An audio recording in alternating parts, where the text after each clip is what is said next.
From Keene in the Shire, the Liberty Media capital of the world, this is Daryl W. Perry, host of FPP Radio News for Wednesday, December 21st, 2016. Silver is trading at $16.08 per ounce. Gold is valued at $1,136 per ounce. Bitcoin is trading at 0.5 cents, and the average price of Bitcoin is $816.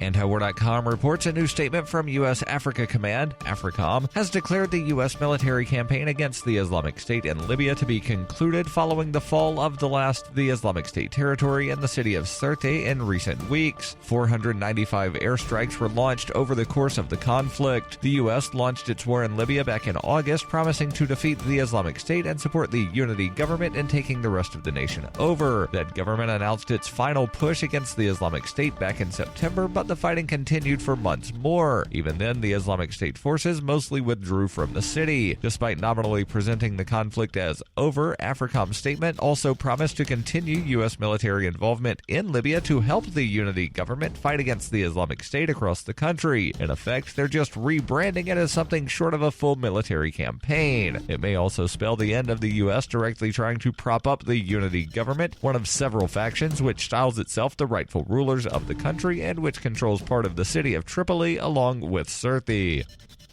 FPP Radio News is brought to you by Bitcoin Not Bombs. Bitcoin Not Bombs is a launching pad for nonprofits and social entrepreneurs into the financial freedom of the Bitcoin economy. Bitcoin Not Bombs offers premium publicity campaigns designed to facilitate an organization's adoption of Bitcoin as a payment system and to fully capitalize on that decision in their fundraising efforts. Bitcoin Not Bombs is fully committed to being the hub of the nonprofit sector of the Bitcoin economy, maximizing the potential cross-promotion of all our clients and commercial partners. To learn more, visit bitcoinnotbombs.com.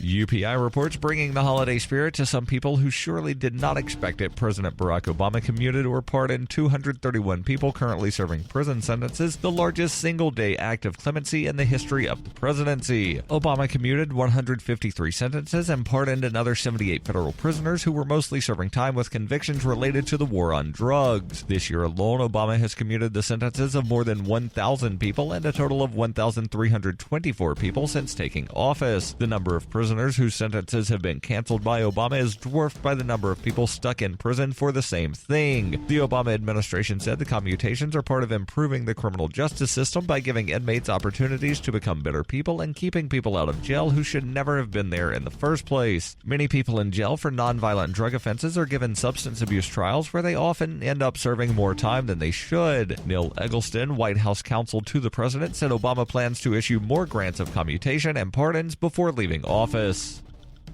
For nearly 40 years, Roberts & Roberts Brokerage has been a trusted source for buying and selling precious metals like gold and silver. They also take Bitcoin for precious metal purchases and have permanently removed the minimum purchase amount for all orders paid in the digital currency. Call Roberts & Roberts today for knowledgeable advice on buying and selling precious metals and a forward-thinking approach to new technologies. 800-874-9760 or visit online at rrbi.co.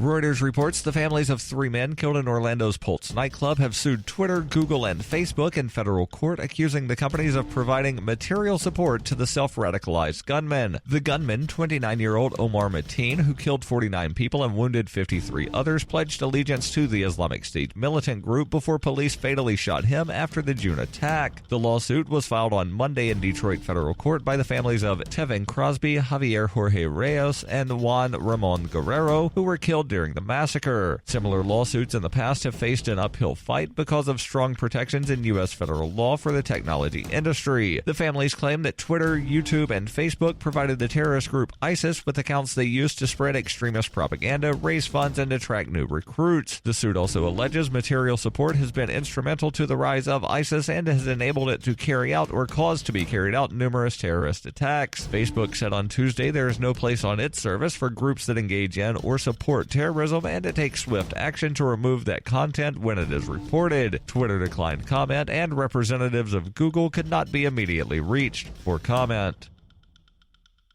This has been FPP Radio News, online at fppradio.com.